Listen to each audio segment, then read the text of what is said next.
Hello YouTube, it has been some time, so I figured I'd let you guys in with a little update video.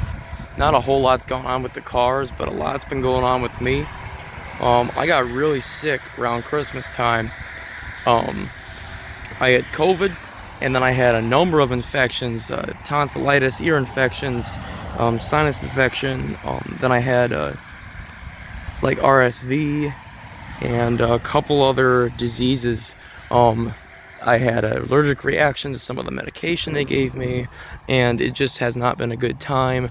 Now I've had some complications with heartburn and acid reflux, so I have a throat thing, and I don't have much of a voice, so I can't be talking for very long. That was an annoying truck, holy shit.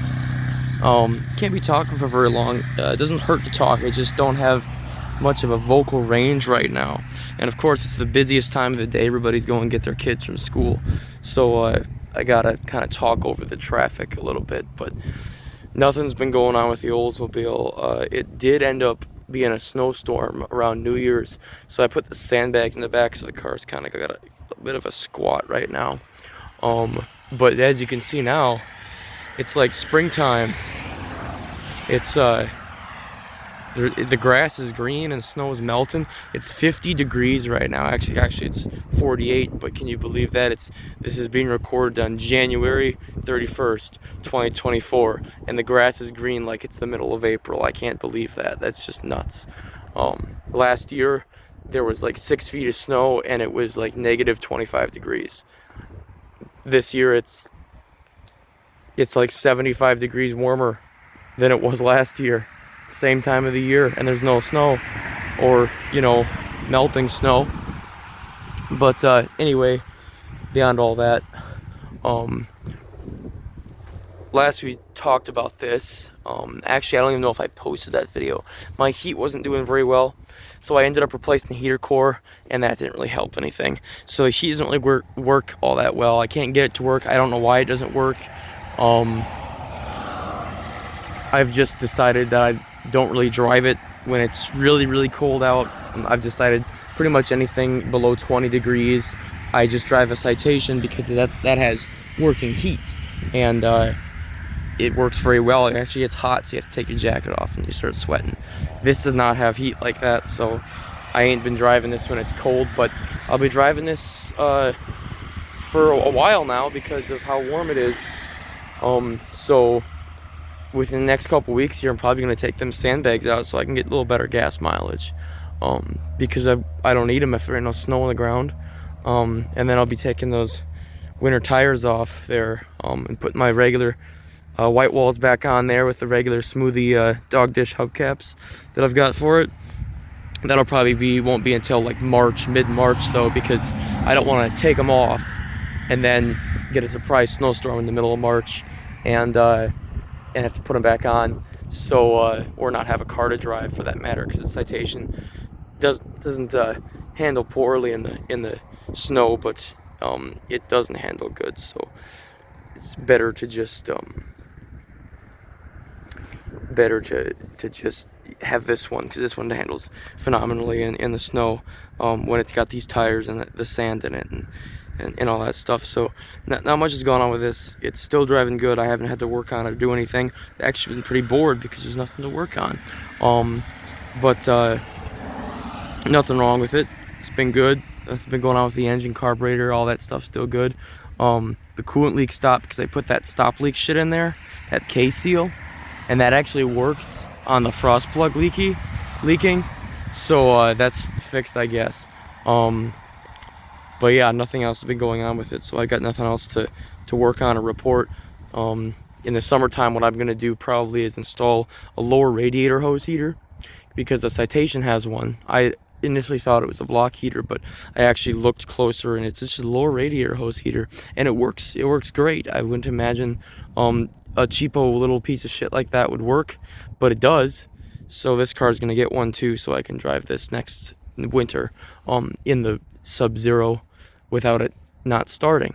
So I'll be getting the lower radiator hose heater on it this summer and fixing that other leaking valve cover, and that's all that's really going on with this, unless something major happens or I get in an accident and I have to fix it or something like that. But yeah, so that's all that's going on with the Oldsmobile.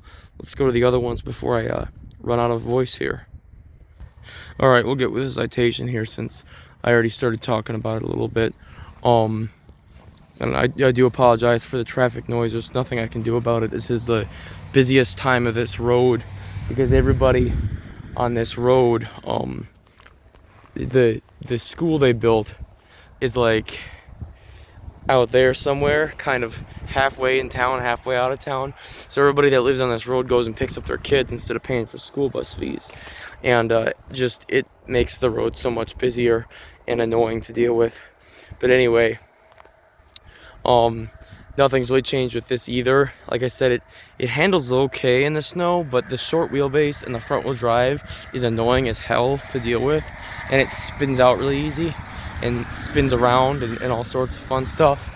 But it's not really fun when you're actually on traffic-filled roads in downtown metro area. So it's annoying, but I have been driving it when I have to, because it does get very good heat. So that is one thing. I still have those crappy tires in the back because I don't have any place to put them and it's been too cold to deal with messing with it. But one thing that this does have that's kind of wrong with it, it's not really wrong with it, but it's kind of wrong with it, that I need to take care of, is the defrost, the rear defrost. See them chains? Those are the tires, not me. I'm not passing gas. Those chains there act as a ground between them wires and them wires down there for the defrost. And it doesn't work because you see that post there, like right there, it's painted. So of course, painted metal isn't going to make a good ground to unpainted metal with just a shitty copper chain or brass. It's not even copper, I bet it's brass. There's no way it's copper. It's not steel though because it's not magnetic. But anyway, it doesn't make a good connection. So there's no continuity going through that. So I get no rear defrost, which has sucked when I've driven this on the coldest days of the year because, again, the Oldsmobile doesn't have a block heater and it doesn't have good heat to begin with. So this is the car I take, and I don't even get rear defrost, so I have to just deal with not having visibility out this nice and big rear window here. So something that I plan on doing, you son of a bitch.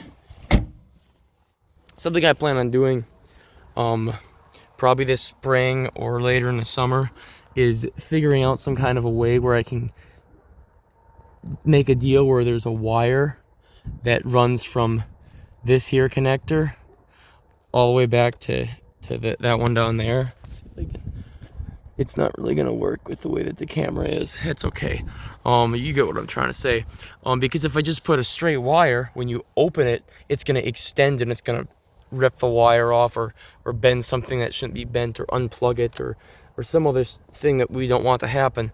So I'm gonna have to figure out some kind of a way that I can get that to work with the hatchback like that, because the chain just slides. That loop there on the this is not working very well. That loop on the piston just slides up and down with it. That's why the chains are on there, and I don't know if that's a factory deal or what the situation is with that. But when I got the car, it was like that, but the struts were bad. I replaced the struts, and we're off Rock Auto, and now my rear defrost doesn't work. It worked before, so I don't know.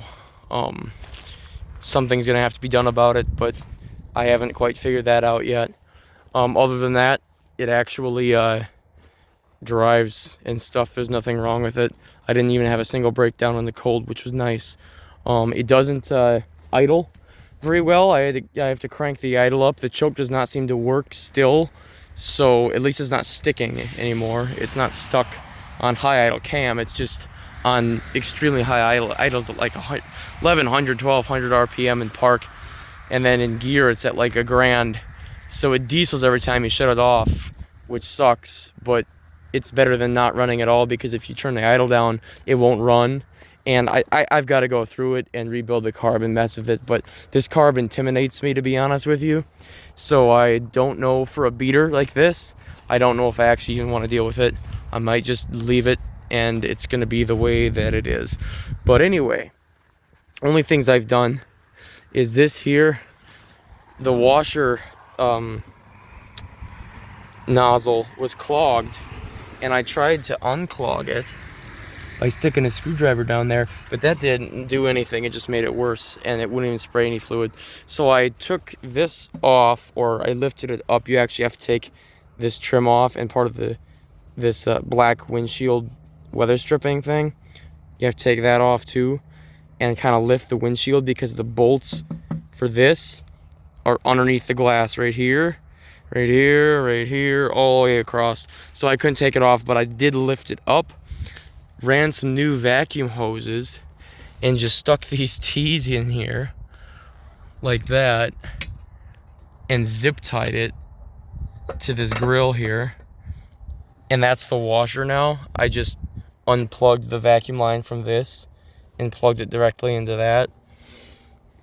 So when you go and hit the washer, it just sprays a steady stream right here and a steady stream right here, just like that old Maverick I had, and it takes care of the issue. So that's good. I fixed that in the most efficient way possible.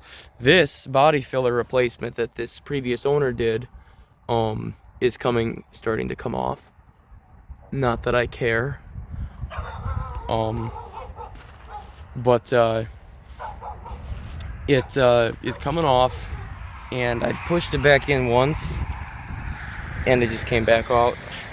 So it might fall off eventually, and there's just going to be this giant hole in the front of the car, but that's okay. I don't really care about the way it looks. It just needs to be functionable. This one's not coming off yet.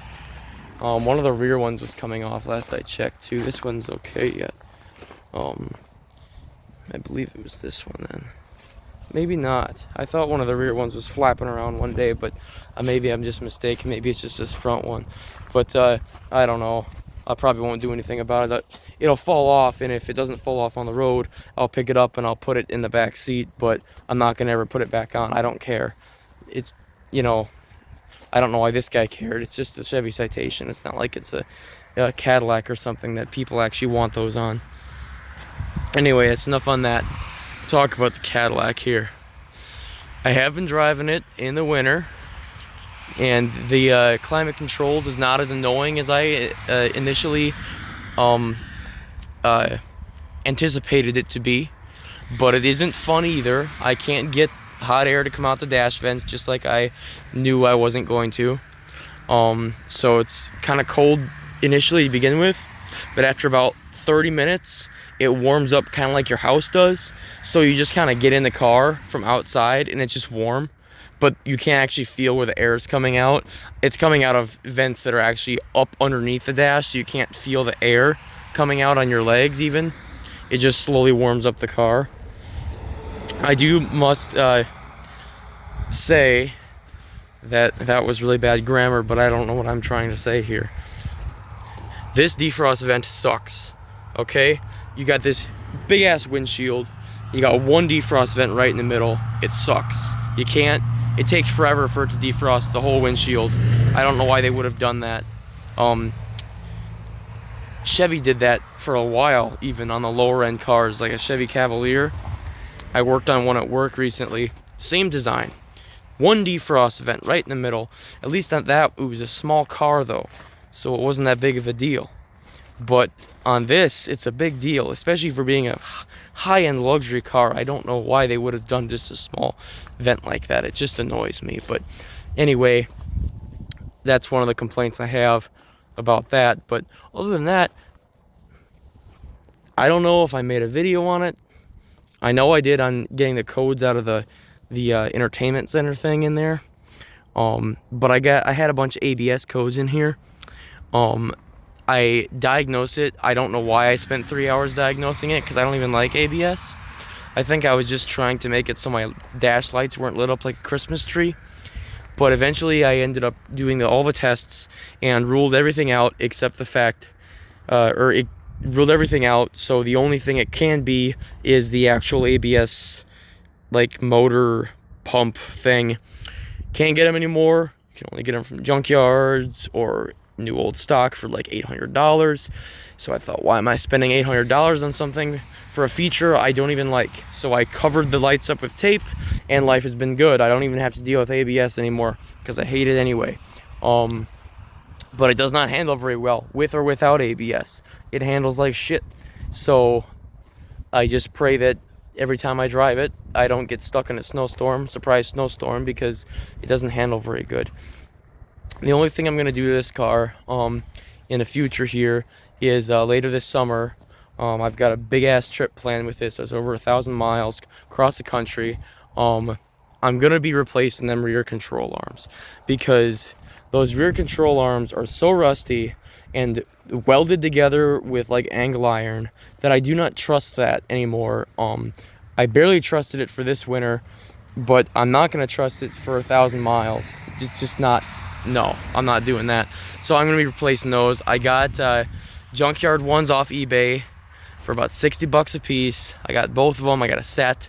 They're a little rusty, so I'm going to sandblast them. I'm going to spray paint them black, and maybe put some undercoating on them. And then I'm going to install them. So I'll have, brand new control arms on this. So that'll be one less thing to worry about falling apart on that trip. But other than that, I'm not going to be putting anything money-wise into it.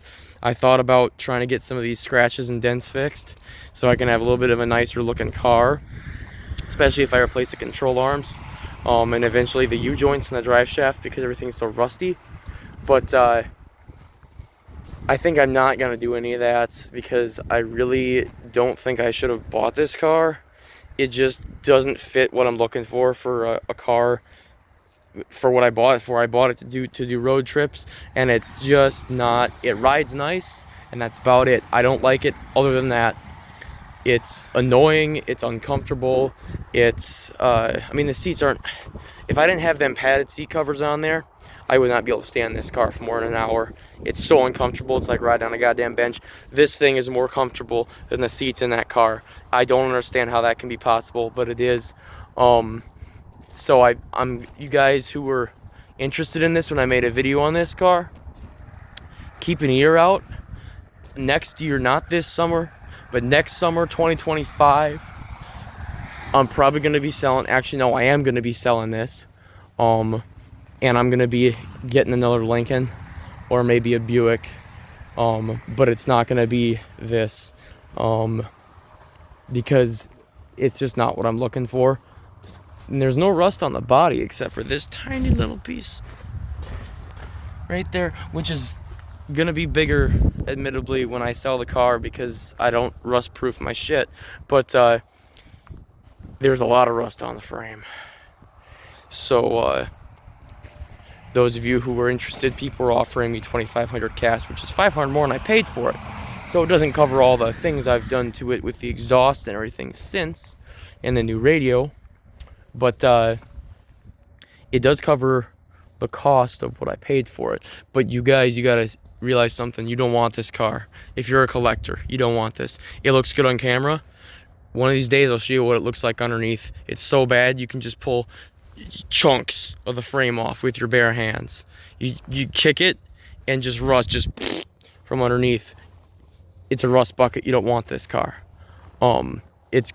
When I sell it, I'm probably going to be selling it for something a little higher than scrap price, which is sad because the body's in such nice shape. But unless somebody wanted to do a body on frame, body off frame resto on this, where they take the body off the frame and put it on a different frame, and then do the touch-ups to the body to make it so it doesn't have all these scratches and stuff, there's really no other thing you can do for this. It's just so rusty. Nobody would want to drive it. Most states wouldn't even allow it to, because you have to pass your safety inspection. You can't. Places like most East Coast states would not let this car drive because of how rusty it is. So there's that. Anyway, I've been talking for longer than I anticipated to. I haven't done an update video in a while, and I kind of lost my skill at making these quick for you guys. So if you made it this far, congratulations. As I start to feel better here, and I start to get my voice back, I'll start to make more of these again, more videos in general even, on certain things, especially since those 2 review videos of this car and the Oldsmobile got so popular, or got so much attention, I should say. I'll probably do a review video on that, and maybe even one on the Mercury, which is still in storage, by the way. I don't have it out here because it's in storage, but I didn't get rid of it. I haven't been able to do anything to it because I haven't been able to find parts, body parts, because of how rare the car is. So I haven't been able to do any work on that. This is why I didn't mention it in this video. But anyway, I'm done. I'll be releasing more of these update videos as I feel better. I'll be releasing different types of videos as I feel better, and I'll try to be more on top of YouTube. I'm still alive. I didn't die, for those of you who care. Anyway, thanks for watching. See you in the next one.